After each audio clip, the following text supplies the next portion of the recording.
Myself Anup Yadav welcomes you all on our learning platform Rejangla Education Always Towards Peak. So in today's class we will be starting class 10th physics chapter 1 electricity. तो देखिए electricity का मतलब क्या होता है, electricity utilise कहाँ पे होती है, हम इन सब चीज़ों के ऊपर डेप्थ में बात करेंगे, ठीक है। और आपको ये बहुत ही अच्छे से पढ़नी है, समझनी है, ठीक है, जो भी बातें यहाँ से बताई जाएं, क्योंकि ये जो हम यहाँ पर स्टडी करेंगे वो एक बेस का काम करती है हायर स्टैंडर्ड्स के लिए। जैसे हम 12th क्लास में मूव करेंगे तो वहाँ पर इलेक्ट्रिसिटी जो हम पढ़ते हैं उसका बेसिक हम यहाँ पे कवर कर लेते हैं क्लास 10th के अंदर, ठीक है। तो इसीलिए बहुत ही ज़रूरी है कि फुल कंसंट्रेशन के साथ आप इसको रीड करने का काम करें, समझने का काम करें, ठीक है। तो सबसे पहले देखिए भाई, इलेक्ट्रिसिटी कहाँ पर, जैसे हम बात करें कि मॉडर्न टाइम्स के अंदर इलेक्ट्रिसिटी का क्या रोल है, ठीक है, तो हम बोलेंगे इसका बहुत ही इम्पोर्टेंट रोल है, ठीक है। क्योंकि इलेक्ट्रिसिटी जैसे हम बोलें कि भाई यूटिलाइज कहाँ पर होती है, ठीक है, क्या हम इसको कंट्रोल कर सकते हैं, ठीक है, तो इन सब फैक्टर्स की हम बात करेंगे। तो इलेक्ट्रिसिटी के बारे में हम बताएंगे कि ये कंट्रोलेबल है, ठीक है। दूसरा, ये कन्वीनियंट फॉर्म ऑफ एनर्जी है, ठीक है। हम इसको बहुत ही, कन्वीनियंट का मतलब बहुत ही आसानी से, ठीक है ना, हम इसको यूटिलाइज कर सकते हैं, चाहे वो स्कूल्स हों, चाहे वो घर्स हों, चाहे अपने हॉस्पिटल वगैरह हों, ठीक है। तो अभी जैसे हम लेटेस्ट बात करें कि भाई जो डिजिटल बोर्ड हम यूटिलाइज कर रहे हैं, इसको भी एनर्जी हम कहाँ से दे रहे हैं, इलेक्ट्रिसिटी के द्वारा, ठीक है। या फिर बिल्कुल अभी हमने जैसे अभी अपना जो चंद्रयान 3 जो मिशन था, अभी वो जो मून के ऊपर लैंड कर चुका है, तो उसको भी जो एनर्जी आगे जो दी जाएगी, जो भी डिवाइस वहाँ पर हैं उनको कौन एनर्जी देगा, इलेक्ट्रिसिटी, ठीक है। अब वो सोलर सेल्स के माध्यम से इलेक्ट्रिसिटी वहाँ पर प्रोवाइड करी जाएगी। तो ये सब चीज़ें आप आगे चैप्टर के अंदर बढ़ते जाएंगे, इनको समझते जाएंगे। तो सबसे पहले हम बात करेंगे बेसिक, इलेक्ट्रिसिटी का मतलब क्या होता है, ठीक है। तो हम यहाँ पे लिख सकते हैं इलेक्ट्रिसिटी का मतलब ये फिजिक्स की एक ब्रांच है जिसके अंदर हम स्टडी करेंगे किनके बारे में, चार्जेस के बारे में, कि वो चार्जेस फ्लो करेंगे या फिर वो चार्जेस रेस्ट के ऊपर रहते हैं। क्योंकि ये दो टर्म्स अपने पास आ जाती हैं कि जब चार्ज स्टैटिक रहेगा, ठीक है ना, रेस्ट के ऊपर रहेगा, तो वो पार्ट होता है स्टैटिक इलेक्ट्रिसिटी का, और यदि वही चार्ज मोशन के अंदर होता है तो हम उसको करंट इलेक्ट्रिसिटी बोल देते हैं। ये जो डिवीजन है अपना, ये क्लास 12th के अंदर जाके होता है, ठीक है, लेकिन हम बेसिक यहाँ पे पढ़ सकते हैं। तो सबसे पहले इलेक्ट्रिसिटी की मैं डेफिनेशन यहाँ पे लिख देता हूँ कि उसका मतलब क्या होता है। तो देखिए इलेक्ट्रिसिटी का मतलब हम लिख सकते हैं कि इलेक्ट्रिसिटी क्या होती है, ब्रांच ऑफ फिजिक्स है,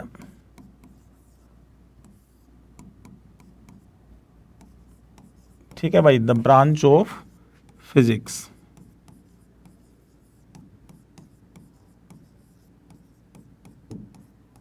which deals with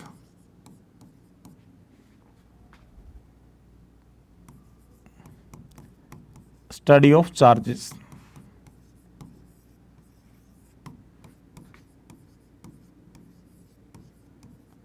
किसके ऊपर, या तो हम बात करेंगे एट रेस्ट और इन मोशन, ठीक है। इन दोनों टर्म्स को हम यहाँ पे इंक्लूड करके चल रहे हैं, इस टर्म्ड इलेक्ट्रिसिटी। तो फिलहाल जो 10th लेवल के अंदर हम कवर करते हैं, तो इलेक्ट्रिसिटी का मतलब हम सिंपल बोल देते हैं कि that is flow of charges, ठीक है। लेकिन चीज़ें इसके अंदर दोनों आती हैं, रेस्ट भी और मोशन भी, ठीक है। तो फिलहाल जो बेसिक एक प्रकार से हम यहाँ पे लिखते हैं, जैसे मैं यहाँ पे लिख देता हूँ कि एक स्टैटिक इलेक्ट्रिसिटी,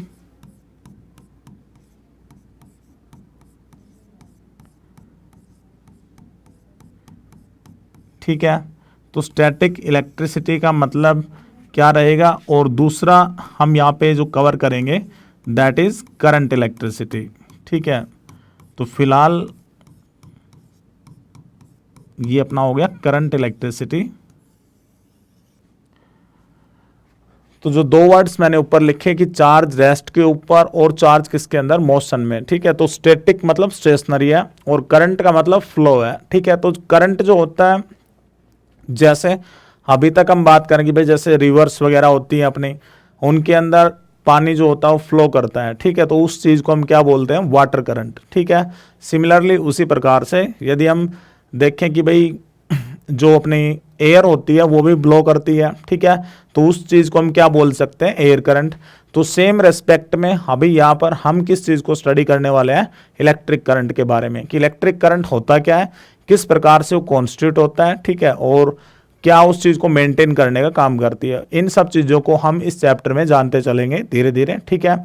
तो यहाँ पर हम सबसे पहले इसमें लिख सकते हैं कि मैं बिल्कुल शॉर्ट में लिख रहा हूँ कि स्टैटिक इलेक्ट्रिसिटी का मतलब क्या होगा, डेफिनेशन एज इट इज ऊपर है। स्टैटिक में हम किसको स्टडी करते हैं, चार्जेस को स्टडी करते हैं, किसके ऊपर, एट रेस्ट, ठीक है।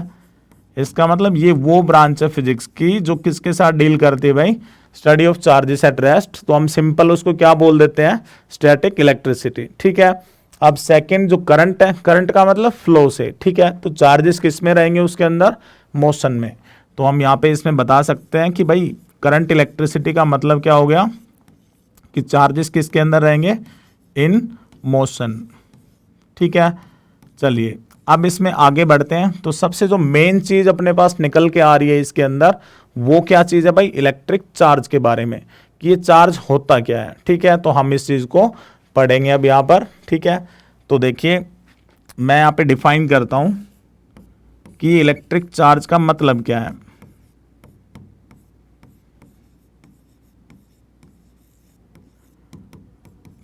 तो देखिए भाई हम बिल्कुल बेसिक से इसको कवर कर रहे हैं। तो इलेक्ट्रिक चार्ज का मतलब किस चीज़ से है भाई, ये एक प्रॉपर्टी है, किसकी, मटेरियल पार्टिकल की कह सकते हैं, मैटर की एक प्रॉपर्टी है, ठीक है, जिसके द्वारा एक मैटर दूसरे मैटर के ऊपर क्या लगाता है भाई, फोर्सेस लगाने का काम करता है। वो फोर्सेस नेचर के अंदर दो प्रकार के ही होते हैं, या तो अट्रैक्टिव फोर्स या फिर रिपल्सिव फोर्स, ठीक है।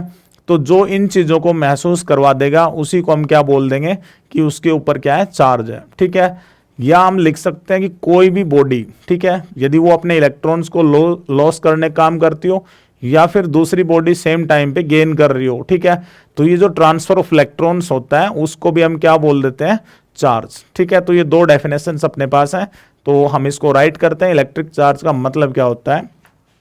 तो देखिए इधर इलेक्ट्रिक चार्ज का मतलब मैं लिख सकता हूं कि ये प्रॉपर्टी है, द इंट्रिंसिक प्रॉपर्टी, ठीक है। हम इसमें लिख सकते हैं ये क्या होगी भाई, intrinsic property of matter,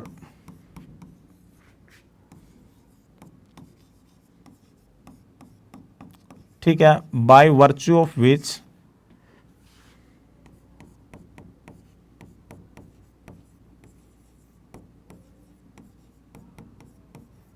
forces of interaction. तो बेटा इसमें ध्यान देंगे, फोर्सेज ऑफ इंट्रैक्शन का मतलब है अट्रैक्शन और रिपल्सन फोर्स है। Interaction can be influenced,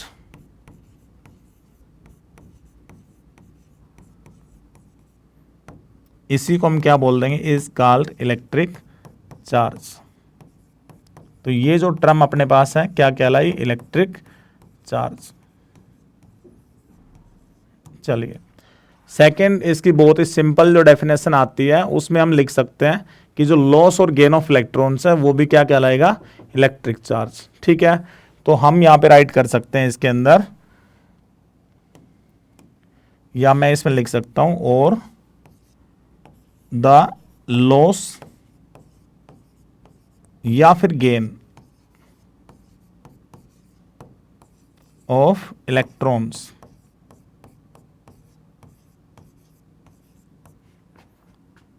is termed electric charge.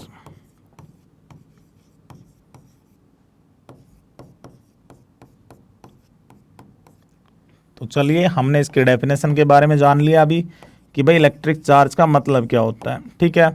अब सेकंड चीज आती है कि भाई इसमें टाइप्स वगैरह क्या होंगी चार्जेस की, ठीक है, उनके बारे में हम जानेंगे। तो आगे बढ़ते हैं इसके अंदर हम। तो देखिए जब चार्ज की बात करी जाती है तो चार्ज जो होता है वो दो टाइप का अपना रहेगा, ठीक है, एक पॉजिटिव चार्ज और एक अपना नेगेटिव चार्ज, ठीक है। फिर इसकी यूनिट अपने पास आएगी कि किस चीज़ में हम इसको मेजर करते हैं, ठीक है। तो हम वो सब चीज़ें यहाँ पे लिखते चलेंगे। तो मैं पहले लिख लेता हूँ इसके अंदर कि हम बात कर रहे हैं यहाँ पे types of charges.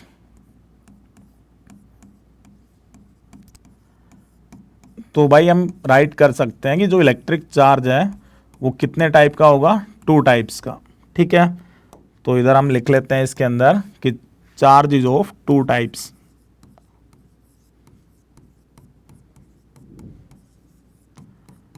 Two types. तो सबसे पहले जो अपने पास आता है उसको हम क्या बोल देंगे, एक पॉजिटिव चार्ज और एक क्या हो गया अपने पास, नेगेटिव चार्ज। ठीक है, तो मैं यहाँ पे राइट कर लेता हूँ कि एक हो गया अपने पास दैट इज पॉजिटिव चार्ज, और सेकंड हम यहाँ पर लिख सकते हैं नेगेटिव चार्ज।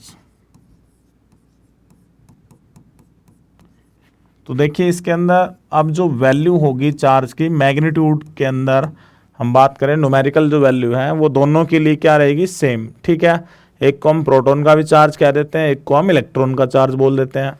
तो इसके अंदर हम लिख सकते हैं जैसे प्रोटॉन पॉजिटिव चार्ज, तो इसको मैं QP से डिनोट कर लेता हूँ। वैल्यू इसकी जो होती है वो आपने ध्यान रखनी है क्योंकि क्वेश्चंस में काम आएगी। तो ये माइनस में 19, 1.6 10⁻⁻19 कूलम्स। ठीक है, साइन आगे पॉजिटिव अपना रहेगा। सेम वैल्यू नेगेटिव चार्ज के लिए होती है जिसको हम चार्ज ऑन इलेक्ट्रॉन भी बोल देते हैं।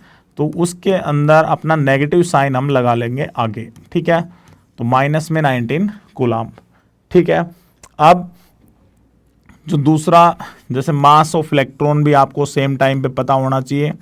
ठीक है, तो इसके अंदर हम इसमें लिख सकते हैं कि 9.1 10⁻⁻31 किलोग्राम। तो इसी तरीके से मास ऑफ प्रोटॉन जो रहेगा वो भी आप याद रख सकते हो। तो उसकी वैल्यू ऑलमोस्ट 1.66 या 67 हम लिख सकते हैं 10⁻⁻27 किलोग्राम। ठीक है, तो ये 2 प्रकार के चार्ज से ये उनकी वैल्यू अपने पास होगी। अब बात आती है कि जो न्यूट्रॉन होता है जो कि न्यूट्रल पार्टिकल है उसके ऊपर कोई चार्ज नहीं होता। ठीक है, लगभग जो उसका मास होता है वो सिमिलर होता है किसके भाई, प्रोटॉन के। ठीक है, स्लाइटली हैवियर होता है। ठीक है, तो यहाँ पर हम ध्यान देंगे, हम लिख सकते हैं इसके अंदर कि न्यूट्रॉन जो रहेगा अपना, neutron is neutral particle. Neutron is neutral particle. ठीक है, ये क्या हो गया भाई, एक न्यूट्रल पार्टिकल है that is carries no charge. इसका मतलब इसके ऊपर कोई चार्ज नहीं होगा। ठीक है, चलिए अब ये वैल्यू जो यहाँ पे लिखी है बहुत ही अच्छा होगा आप इनको साथ के साथ याद करें। ठीक है, क्योंकि आगे हम क्वेश्चंस बनाएंगे जैसे इलेक्ट्रिक करंट वगैरह में या फिर क्वांटाइजेशन जो आता है क्यू की वैल्यू, जो प्रॉपर्टी ऑफ इलेक्ट्रिक चार्ज में हम पढ़ेंगे अभी। ठीक है, तो उसमें हम इलेक्ट्रॉन का चार्ज लेके चलते हैं। ठीक है, तो बेहतर होगा आप इसको याद रखें। ठीक है, अभी देखिए नेक्स्ट इसके अंदर कि भाई इसका जो मास होता है ये हम लिख सकते हैं कि mass of neutron is slightly greater, slightly greater than proton, almost उसके इक्वल रहेगा। ठीक है, स्लाइटली ग्रेटर देन प्रोटॉन। तो चलिए अब इसके बाद हम पढ़ेंगे आगे कि भाई चार्ज की ऐसा यूनिट क्या होती है, किस में हम उसको मेजर करते हैं। ठीक है, सेकेंडली उसके हम कुछ बिगर यूनिट्स और स्मॉलर यूनिट्स के बारे में जानेंगे, वो बहुत ही ज़रूरी है आपको। ठीक है, क्योंकि जैसे अभी मान लो हम मास की बात करते हैं तो मास जैसे मैंने यहाँ पे लिखा इलेक्ट्रॉन का मास। ठीक है, तो उसको हम किस चीज़ में मेजर करते हैं, किलोग्राम, जो कि एक स्टैंडर्ड यूनिट है। अब वही मास है हम यदि छोटी यूनिट के अंदर लेके जाएं, किलोग्राम से ग्राम बनाएं, ठीक है, या फिर हम किलोग्राम से आगे जो बड़ी यूनिट होती है मास की जैसे टन वगैरह उसके अंदर हम लेके जाएं। ठीक है, तो ये जो कन्वर्जन है स्मॉलर यूनिट्स और लार्जर यूनिट्स, तो ये यहाँ पर भी चलेगा अपना। ठीक है, तो हमें उनके बारे में थोड़ी जानकारी होनी चाहिए, जैसे मिली होता है, माइक्रो रहेगा, ये चीज़ें क्या होती हैं, बिल्कुल सिंपल। अभी यदि आप इनको अच्छे से समझ लोगे इनके सिंबल्स, तो ये आपके आगे तक काम आएंगे। ठीक है, तो देखिए अभी यहाँ पर हम बात करते हैं कि भाई सबसे पहले SI यूनिट ऑफ चार्ज क्या होगी, SI यूनिट ऑफ चार्ज। तो देखिए अभी हमने ऊपर लिख भी रखा है इस चीज़ को यहाँ पर। ठीक है, चार्ज ऑन प्रोटॉन, उसके आगे जो सिंबल बना रखा है। ठीक है, तो देखिए भाई जो एसआई यूनिट रहेगी अपने इसके अंदर, उस पर हम लिख सकते हैं कि ये क्या रहेगी भाई, कूलाम्ब।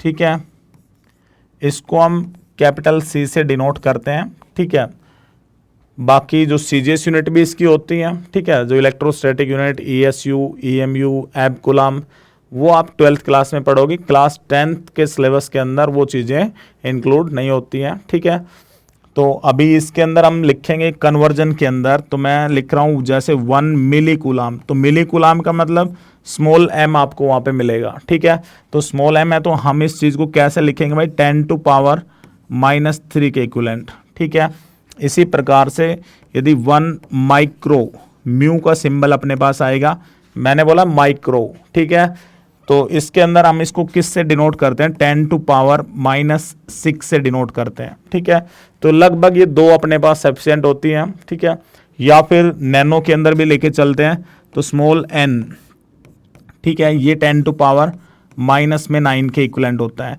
जनरली जो क्वेश्चंस आते हैं उसके अंदर ये नेगेटिव वैल्यूज़, या फिर हम पॉजिटिव की बात करें तो वहाँ पर अपने मेगा वगैरह मिल जाता है अपने को। ठीक है, तो उनके सिंबल्स कैसे रहेंगे वो देखिए।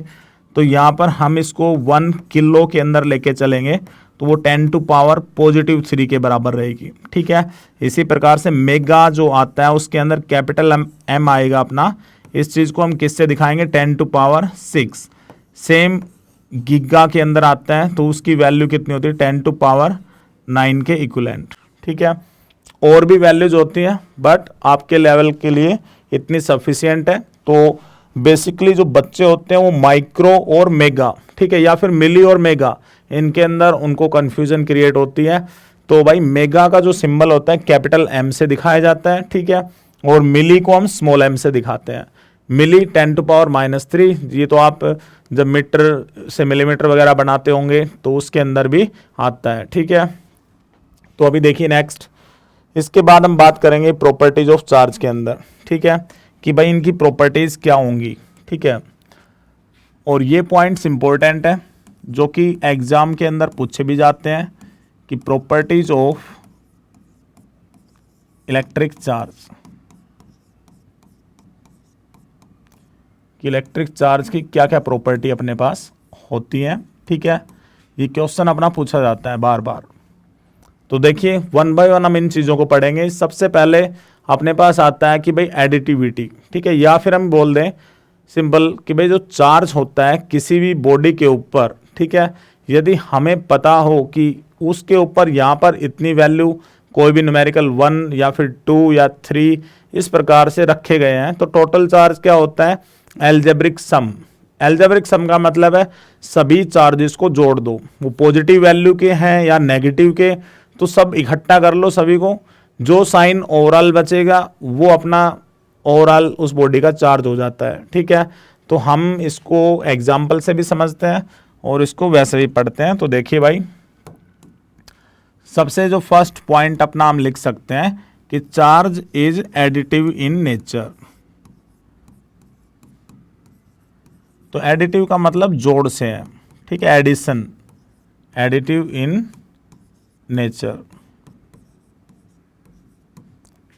अब देखिए इस चीज़ को कि मान लेते हैं हम एक छोटा सा यहाँ पे फिगर ले लेते हैं। जैसे मैंने ये कोई फिगर ले ली और मैं इसके अंदर चार्जेस को प्लेस कर रहा हूँ।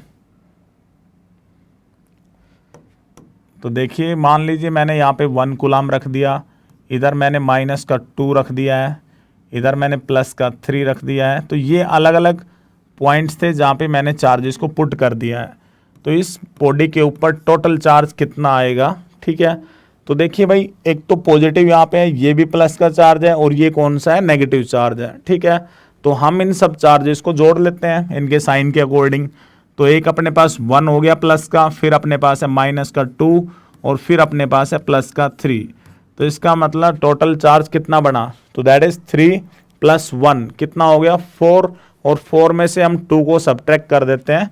तो इस बॉडी के ऊपर जो टोटल चार्ज बनेगा वो कितना हो जाएगा भाई, 2 कूलाम। ठीक है, तो हम कह सकते हैं कि ओवरऑल जो चार्ज हुआ बॉडी के ऊपर वो क्या हो रखा है भाई, पॉजिटिव चार्ज है, या बॉडी कौन सी है, पॉजिटिवली चार्ज्ड है। ठीक है, तो अभी ये जरूरी नहीं है, हो सकता है ये सभी की वैल्यू जोड़ के जीरो भी आ सकती है, तो उस केस में हम बोल देंगे बॉडी क्या हो गई है, न्यूट्रल। इसका मतलब उस पे जितने प्रोटॉन्स थे पॉजिटिव चार्ज, उतने ही उसके ऊपर क्या है, इलेक्ट्रॉन्स हैं। जैसे कि जो बेसिक फंडामेंटल पढ़ाया जाता है आपको कि एटम जो होता है, एटम क्या रहता है, न्यूट्रल है। इसका मतलब यही है कि जितने प्रोटॉन्स हैं उतने ही उसके ऊपर क्या है, इलेक्ट्रॉन्स। इसीलिए ओवरऑल चार्ज क्या होता है उसके ऊपर, जीरो। चलिए अब हम सेकंड, ये प्रॉपर्टी शायद सभी को क्लियर है। चलिए अब हम सेकंड प्रॉपर्टी के ऊपर चलते हैं। तो सेकंड प्रॉपर्टी के अंदर हम पढ़ते हैं भाई, जैसे मैंने आपको बताया चार्ज जो होते हैं दो प्रकार के होते हैं। तो अभी इन्हीं चार्जेस को यदि हम पेयर के अंदर ले लें, मान लो मैं बोल देता हूं कि मैंने एक पॉजिटिव चार्ज लिया और दूसरा भी मैंने पॉजिटिव ही ले लिया, तो वो दोनों एक दूसरे को क्या करेंगे, ठीक है, तो दोनों एक दूसरे को क्या करेंगे, रिपेल करेंगे, क्योंकि सेम काइंड ऑफ चार्जेस होते हैं। तो फंडामेंटल प्रॉपर्टी होती है चार्ज की कि जब भी हम सेम चार्जेस लेंगे पेयर के अंदर, तो वो एक दूसरे को धक्का लगाएंगे, दैट इज रिपेल करेंगे, ठीक है।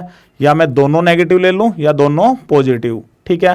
अब दूसरे हिस्से में यदि मैं एक पॉजिटिव चार्ज लेता हूं, एक क्या लेता हूं, नेगेटिव चार्ज, तो उस केस में वो दोनों एक दूसरे को क्या करेंगे भाई, अट्रैक्ट करेंगे। तो हम यहां पे लिख सकते हैं प्रॉपर्टी के अंदर कि जो लाइक चार्जेस होंगे, लाइक चार्जेस, तो लाइक चार्जेस का मतलब किस चीज़ से मैंने बताया भाई, या तो दोनों के दोनों पॉजिटिव हों, ठीक है, या फिर हम कह सकते हैं दोनों की दोनों क्या हो, नेगेटिव, ठीक है। लाइक कह दो या सेम कह दो, तो लाइक चार्जेस हम लिख सकते हैं यहाँ पे repel each other,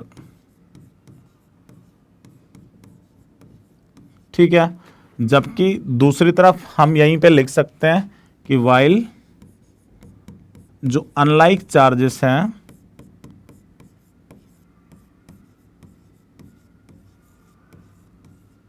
while unlike charges, तो अनलाइक का मतलब है कि एक पॉजिटिव और एक हमने क्या ले लिया, नेगेटिव, ठीक है, ये एक दूसरे को क्या करेंगे, अट्रैक्ट करेंगे, अट्रैक्ट ईच अदर। तो भाई ये जो प्रॉपर्टी होती है इसको हम फंडामेंटल प्रॉपर्टी ऑफ चार्ज बोल देते हैं, ठीक है। सेकंड, हम आगे इसमें नेक्स्ट पॉइंट देखें तो देखिए, अभी एक प्रॉपर्टी आती है कि चार्ज होता है वो क्या रहेगा भाई, क्वांटाइज्ड होता है। तो ये डेफिनेशन भी आती है, इंपॉर्टेंट पॉइंट के रूप में भी है कि what do you mean by quantization of charge. तो क्वांटाइजेशन इसका मतलब क्वांटिटी से है, ठीक है। तो क्वांटिटी का मतलब भाई संख्या होती है, ठीक है। अभी इसको समझो आप, ठीक है। तो कि मान लो मैं कहता हूँ मेरे पास एक बॉल है, जैसे हम फुटबॉल ले लें, और मैं बोल देता हूँ उसके ऊपर 5 इलेक्ट्रॉन्स मैंने रख रखे हैं, ठीक है। तो जो 5 इलेक्ट्रॉन्स उसके ऊपर रखे हैं, तो हमें मालूम है कि एक इलेक्ट्रॉन का चार्ज कितना होता है, दैट इज 1.6 10⁻⁻19 कूलम। इसका मतलब मैं पांचों इलेक्ट्रॉन्स की वैल्यू हम जोड़ के भी निकाल सकते हैं, या सिंपली मैं कह सकता हूं भाई एक का मुझे पता है, 5 का मुझे चाहिए, तो मैं क्या कर दूंगा, उसको हम क्या कर देंगे, मल्टीप्लाई, ठीक है। तो इस प्रकार से हम उसके ऊपर टोटल चार्ज को बना सकते हैं। तो यही पॉइंट यहाँ पे हम पढ़ेंगे कि क्वांटाइजेशन ऑफ चार्ज का मतलब क्या होता है। तो हम इसमें लिख सकते हैं कि charge is quantized in nature, ठीक है। डेफिनेशन के रूप में आता है तो वो भी मैं लिखवा दूंगा यहीं पर अभी। तो सबसे पहले हम लिख सकते हैं कि charge is quantized in nature, ठीक है। तो भाई इसके अंदर ध्यान दो, ये पूछ लिया जाता है कि what do you mean by quantization of charge, ठीक है। तो देखिए मैं इसके साथ में पॉइंट के साथ में लिख देता हूं कि यदि यही क्वेश्चन अपना डेफिनेशन के रूप में आता है तो हम इसको कैसे लिखेंगे कि क्वांटाइजेशन ऑफ चार्ज, इसके हम एक्सप्लेन कर देते हैं, फिर हम वैल्यू भी निकालेंगे। तो देखिए भाई, तो जैसे मैंने एग्जाम्पल में बताया था कि भाई हमें संख्या यदि पता है उसकी कि कितने रखे हमने वहाँ पे इलेक्ट्रॉन्स, तो हम टोटल चार्ज को एस्टिमेट कर सकते हैं। तो क्वांटाइजेशन का मतलब भी वही है, ठीक है, कि किसी भी बॉडी के ऊपर जो नेट चार्ज होता है वो हमेशा क्या रहेगा, इंटीग्रल मल्टीपल होगा किसका, बेसिक यूनिट ऑफ चार्ज का, ठीक है। तो हम यहाँ पे लिख सकते हैं इसके अंदर कि क्वांटाइजेशन का मतलब कि the net charge on a body, net charge on a body is always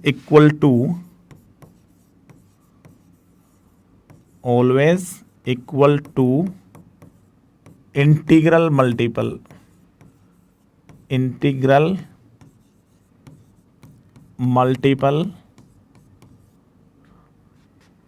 of basic unit of charge. चलिए, तो भाई अभी हम लिख सकते हैं कि इस क्यू का मतलब क्या हुआ, that is plus minus N into E. तो ये अपना एक फॉर्मूला है, ठीक है, कि क्यू किसके बराबर है, प्लस माइनस एन ई। तो अब इसको आपने ध्यान रखना है क्योंकि इसके ऊपर क्वेश्चंस अपने आते हैं। अब मैंने यहाँ पे बताया कि इंटीग्रल मल्टीपल, तो इंटीग्रल मल्टीपल का मतलब उसकी संख्या n से है, ठीक है। तो इसके ऊपर भी क्वेश्चन पूछा जा सकता है आपको, मान लो वाइवा के टाइम पे भी, या फिर क्लास टीचर भी आपसे पूछ सकता है कि n की वैल्यू कितनी कितनी हो सकती है। तो जैसे n की वैल्यू 1, 2 या फिर मैं बोल दूं 1/2 हो सकती है या 1/3 हो सकती है। तो आपने ये बताना है कि जो नंबर होता है वो पूरा कंप्लीट मिलेगा अपने को, ठीक है, कि 1 होगा, 2 होगा या फिर 3 होगा, कभी भी आधा अधूरा नहीं मिलेगा। कहने का मतलब फ्रैक्शन में n नहीं होता है, ठीक है। तो ये आपने अच्छे से ध्यान रखना है। तो भाई इसको अभी ध्यान देंगे। तो देखिए इसके अंदर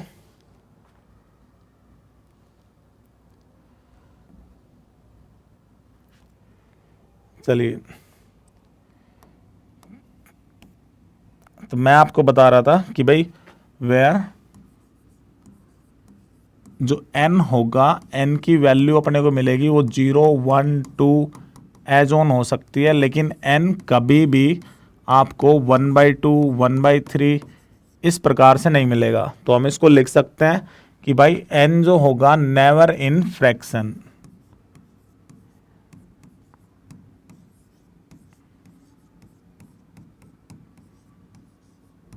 चलिए, ठीक है, इसका मतलब सिंपल अपने को जो नोमिनेटर डिनोमिनेटर फॉर्म होती है उसमें ये नहीं मिलेगा भाई 1/2 हो गया, 1/3 हो गया, क्योंकि वो आधा अधूरा नहीं होता। इलेक्ट्रॉन जो रहेगा वो कंप्लीट ही मिलेगा।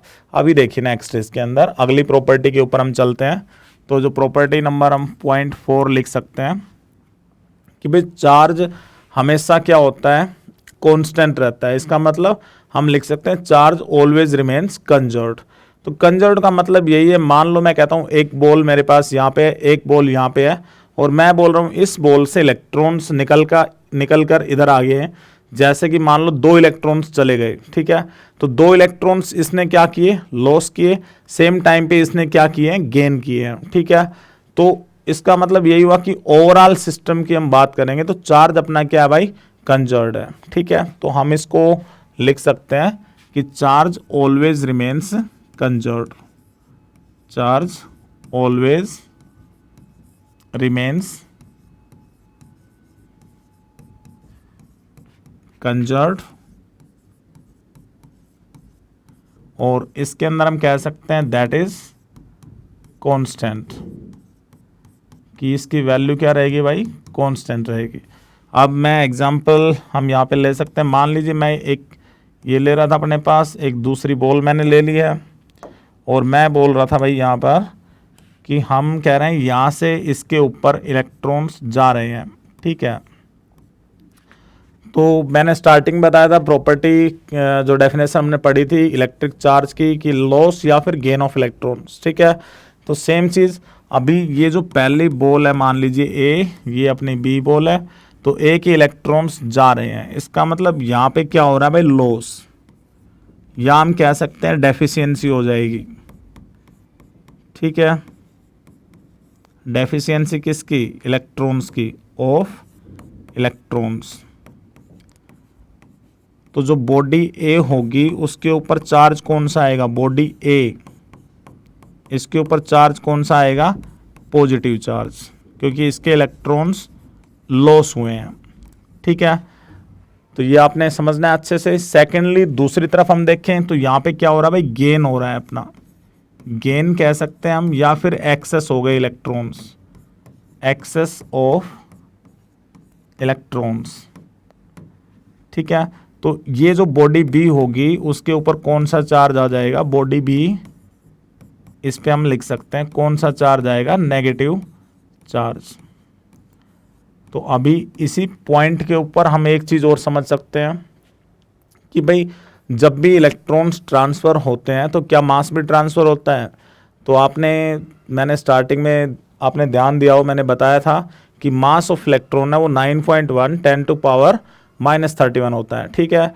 तो अभी यदि उतनी वैल्यू का एक इलेक्ट्रॉन यदि बी बॉडी के ऊपर जा रहा है, ठीक है, तो इसका मतलब वो मास भी लेके जाएगा। तो हम क्या बोलेंगे कि भाई मास भी ट्रांसफ़र होता है, कब, ड्यूरिंग चार्जिंग, क्योंकि एक प्रकार का चार्ज का मोशन इधर से उधर हम ट्रांसफ़र कर रहे हैं, ठीक है। तो बॉडी के ऊपर चार्ज तभी आता है जब एक्चुअल नंबर ऑफ इलेक्ट्रॉन्स एक बॉडी से दूसरी बॉडी के ऊपर ट्रांसफ़र होते हैं।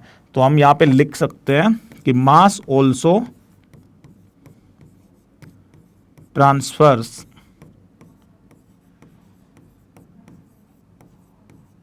ड्यूरिंग चार्जिंग, ठीक है। तो ये आपने अपनी नॉलेज के लिए ध्यान रख सकते हो इस चीज़ को। और हम कह सकते हैं कि जो मास ऑफ बी होगा यहाँ पर वो स्लाइटली ग्रेटर हो जाएगा किससे, मास ऑफ ए से, ठीक है, क्योंकि ए में से इलेक्ट्रॉन्स बी की तरफ जा रहे हैं, ठीक है। तो ये आपने अच्छे से ध्यान रखना है। अभी नेक्स्ट हम पॉइंट इसमें देखें, तो नेक्स्ट पॉइंट के अंदर हम चलिए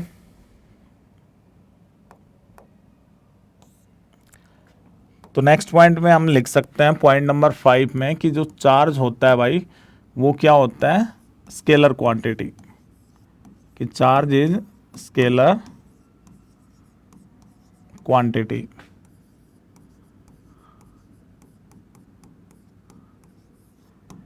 इसका मतलब यही है कि स्केलर का मतलब ये ऐसी क्वांटिटी होती है जिनके पास क्या हो, सिर्फ और सिर्फ मैग्नीट्यूड, कोई डायरेक्शन नहीं होती, उनको हम क्या बोलते हैं कि भाई ये क्या रहेंगे, अपने स्केलर्स रहेंगे, ठीक है। सेकंड, हम आगे इस पे और ध्यान दें, नेक्स्ट प्रॉपर्टी आती है कि जो चार्ज होगा is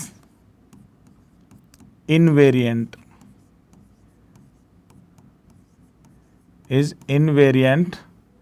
in nature.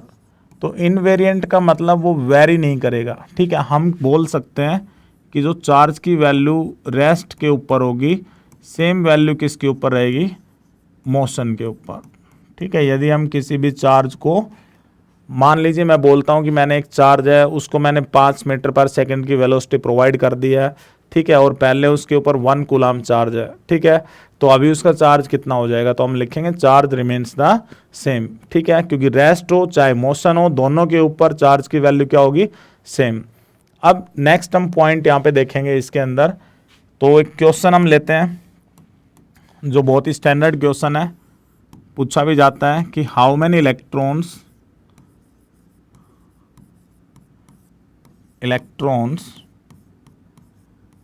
Do constitute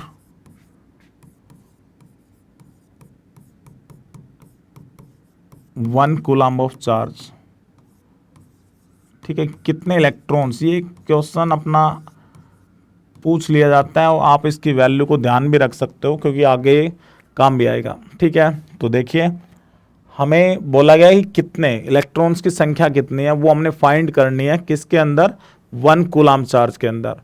तो हम यहाँ पे मार्क कर सकते हैं कि भाई n की वैल्यू अपने से पूछी जा रही है, ठीक है। सेकेंडली अपने को गिवन क्या दिया गया है, दैट इज चार्ज जो है वो 1 कूलम है। अब ये इसमें ध्यान रखेंगे कि भाई जो चार्ज है वो इलेक्ट्रॉन्स का है तो हम नेगेटिव साइन, लेकिन जब कैलकुलेशन करते हैं तो मैग्नीट्यूड में भी रख सकते हैं, बट कई बार स्पेसिफिकली पूछ लिया जाता है कि ऑप्शन के क्वेश्चंस अपने पास आएंगे तो वहाँ पे सेम वैल्यू पॉजिटिव में भी लिख के दे दी जाती है, सेम वैल्यू नेगेटिव वगैरह में भी, तो वो चीज़ें नहीं हो, ठीक है। इसीलिए हम पहले ही अपना यहाँ पर भी साइन कंसिडर कर लेते हैं, ठीक है। मान लो आप यहाँ पे साइन नहीं लेते हो और आगे इलेक्ट्रॉन का चार्ज अब रखते हो तो वहाँ पर नेगेटिव पुट कर दोगे, ठीक है। तो इसीलिए चेंजेस अपने हो जाएंगे, फिर हम आंसर भी गलत बना देंगे, ठीक है। तो ऐसी पॉसिबिलिटी को मिनिमाइज़ करने के लिए आप अच्छे से क्वेश्चंस को बनाइए। तो अभी देखिए हमने थोड़ी देर पहले एक फॉर्मूला पढ़ा था कि जो क्वांटाइजेशन होता है वो बताता है Q is equal to plus minus N E, ठीक है। तो हमें जो पूछा जा रहा है वो किसके बारे में, इलेक्ट्रॉन्स की संख्या। इसका मतलब मैं यहाँ पे साइन क्या लेके चलूँगा, नेगेटिव साइन, या फिर हम इसकी वैल्यू को रख लेते हैं। हमें n चाहिए, तो n किसके बराबर हो जाएगा, Q बाई में E के इक्वल। ठीक है, हमने ये जो इलेक्ट्रॉन का चार्ज था ये हमने उस साइड में क्या कर दिया, डिवीजन में कर दिया। ठीक है, अब ऊपर देखिए वैल्यू मैंने रख रखी है, कूलाम 1 अपने को गिवन दे रखा था। दूसरा इलेक्ट्रॉन की जो वैल्यू होती है वो इलेक्ट्रॉनिक चार्ज 1.6 10⁻⁻19 कूलाम। तो नेगेटिव से नेगेटिव हटा देंगे, कूलाम से कूलाम ख़त्म कर दिया, तो अपने पास वैल्यू बचती है, ठीक है, 1/1.6। तो देखिए मैं 1.6 है, इसका पॉइंट हटा के यहाँ पे 10 ले लेता हूँ। सेकंड चीज़ 10⁻⁻19 है, यदि हम इसको ऊपर लेके जाएंगे 10 की पावर कितनी हो जाएगी, प्लस की 19। ठीक है, अब इसको हम डिवाइड वगैरह करने के लिए मैं एक कैरी यहाँ से ले लेता हूँ भाई, 0 एक हम आगे निकाल लेते हैं। ठीक है, तो मैं 10 को 100 बना देता हूँ। तो सेम टाइम पे हम यहाँ पे 10 की पावर्स कितनी लिख लेते हैं, 18 अपॉन में 16। तो 16 से हम इसको जब डिवाइड करेंगे तो ये स्टैंडर्ड वैल्यू में आता है 6.25। तो आपने ये ध्यान देना है कि जो नंबर ऑफ इलेक्ट्रॉन्स होते हैं 1 कूलाम के अंदर, उनकी संख्या बहुत ही ज़्यादा है। ठीक है, और वो संख्या किसके इक्विवेलेंट है, 6.25 10⁻18। इतने इलेक्ट्रॉन्स मिलके एक कूलाम चार्ज कॉन्स्टिट्यूट करते हैं। ठीक है, तो इसका मतलब आप रफली एक आइडिया भी लगा सकते हो कि भाई इलेक्ट्रॉन्स की संख्या 10⁻18 के बराबर है। तो हम कह सकते हैं कि बहुत सारे नंबर में क्या है, बहुत ही ज़्यादा है। ठीक है ना, तो 1 कूलाम चार्ज क्या है, बहुत ही बड़ी यूनिट है चार्ज की। ठीक है, अब अभी यहाँ पे हम छोटे से क्वेश्चन और लें, देखें, जैसे कि हम बिल्कुल अच्छे से इनको बनाते हैं अभी।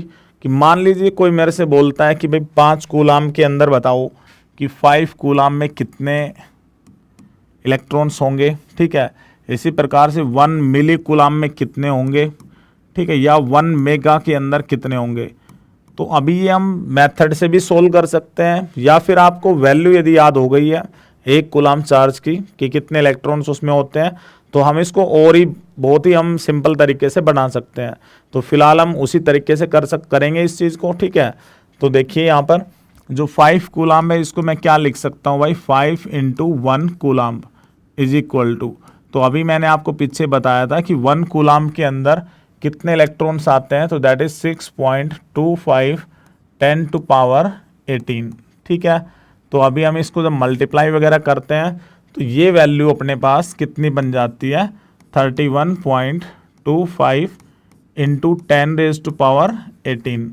तो ये इतने इलेक्ट्रॉन्स मिलने के बाद 5 कूलाम चार्ज में इतने इलेक्ट्रॉन्स की संख्या हमें मिलेगी। ठीक है, अब सेम तरीके से आप खुद बना के देखिए। इसके अंदर जो नेक्स्ट पार्ट है अपना, इसमें मिली दिया हुआ है, तो मिली का मतलब सॉरी एक सेकेंड, अपने को दे रखा है 1 मिली, तो मिली का मतलब कितना हो गया, 10⁻³ × 1 कूलाम। अब सेम 1 कूलाम की वैल्यू यहाँ पे रखेंगे।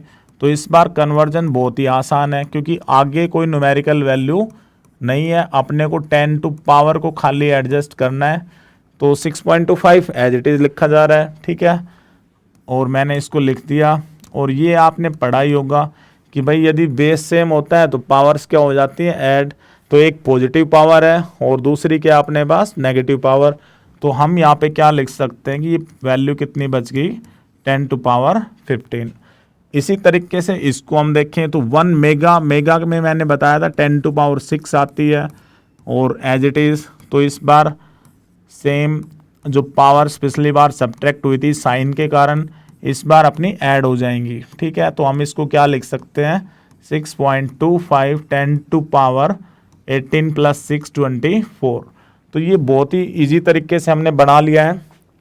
बाकी आप इसको दूसरे मेथड से भी सोल्व कर सकते हो। ठीक है, तो भाई ये जो हमने आज क्लास की, शायद आपने अच्छे से इन सब चीज़ों को समझा है। ठीक है, और आगे आज हमने प्रॉपर्टीज ऑफ इलेक्ट्रिक चार्ज तक पार्ट कवर कर लिया है। ठीक है, तो नेक्स्ट टाइम हम उससे आगे बढ़ेंगे। ठीक है, तो आप इस चीज़ को अच्छे से रिवाइज कीजिए। आज की क्लास में यहीं पर एंड करता हूँ।